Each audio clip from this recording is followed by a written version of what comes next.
Can dead pixels on an OLED phone display be repaired? Have you ever noticed a tiny black dot on your OLED phone display and wondered if it can be fixed? This common issue, known as a dead pixel, can be frustrating. Let's break down what dead pixels are and what you can do about them. Dead pixels are pixels that no longer light up. They are different from stuck pixels, which may show the wrong color but still receive power. Dead pixels indicate a hardware failure in the pixel itself. In an OLED display, each pixel lights up individually. When a pixel fails, it stays permanently off, appearing as a black spot on your screen.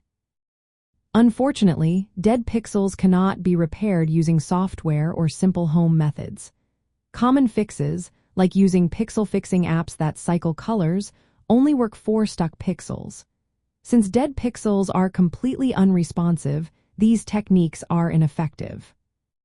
Some people try gently pressing on the screen or massaging the area where the dead pixel is located. While this may work for stuck pixels, it can cause further damage to dead pixels. It is important to note that pressing on the screen can void your warranty, so it should be approached with caution. If you find dead pixels on your OLED display, the best course of action is to check your warranty coverage.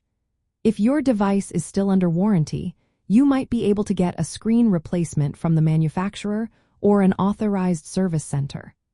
For newer devices, returning or exchanging the phone may be the most practical option.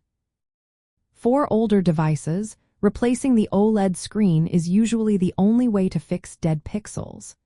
Screen replacement can vary in cost, typically ranging from $100 to $300, depending on the model and repair service.